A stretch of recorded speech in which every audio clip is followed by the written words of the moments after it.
আজকের রেসিপি ইলিশ মাছের মাথার ঝাল। আজকে আমি ইলিশ মাছের মাথা দিয়ে ইলিশ মাছের ঝাল একটা রেসিপি শেয়ার করব।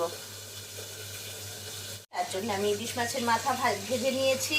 এখানে লম্বা লম্বা করে টমেটো কেটে নিয়েছি, পেঁয়াজ কেটে নিয়েছি একটা লম্বা লম্বা করে, আদা রসুন ক্রাশ করে নিয়েছি। এখানে একটা পেঁয়াজ রয়েছে, আর এখানে একটা পেঁয়াজ আর 4টে বড় কোয়া রসুনকে ক্রাশ করে নিয়েছি, লঙ্কা নিয়েছি, আর নিয়েছি এরকম 2টো আলুকে, বড় বড় আলুকে ছোট ছোট চৌকো চৌকো করে কেটে নিয়েছি, একটা বেগুনকে এরকম চৌকো চৌকো করে কেটে নিয়েছি।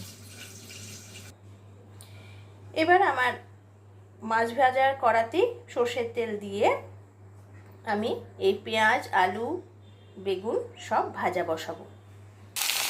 পেঁয়াজটা দিয়ে দিয়েছি, এবার আলুটাও দিয়ে দিলাম। আলুটা একটু ভাজা হলে বেগুনটা দেবো। এবার বেগুনটাও দিয়ে দিলাম। অল্প একটু হলুদ দিয়ে এটাকে ভাজছি। এবার পেঁয়াজ রসুন টমেটো লঙ্কাটাও দিয়ে দেব। এর মধ্যে এবার আন্দাজ মতো নুন দেব। সব কিছু দিয়ে এর মধ্যে এটাকে আমি একটুখানি ধিমে আছে ভাপে বসিয়ে রাখবো। এটা 2 মিনিট মতো কষিয়ে নেওয়ার পরে আমি এই মাছের মাথাগুলো দিয়ে এটাকেও একটুখানি ঢাকা দিয়ে রেখে দেবো। এখনো জল অ্যাড করব না। এইবার এর মধ্যে একটুখানি জল দেব, অল্প পরিমাণে যে জল দেব, এটা একটু শুকনো শুকনো হবে। আর এই মাছের মাথাগুলোকে ভেঙে দেব।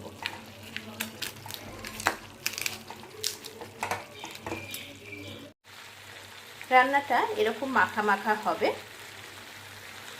আমার রান্নাটা একদম হয়ে গেছে। এটা যেটা বেরিয়েছে সেটা তেল বেরিয়েছে।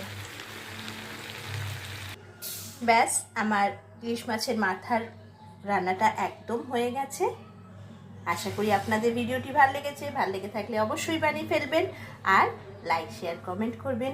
আমার ইউটিউব চ্যানেল মোমোস কড়াইকে অবশ্যই যারা নতুন তারা একটু সাবস্ক্রাইব করে নিয়ে আমার পাশে থাকবেন। Thank you.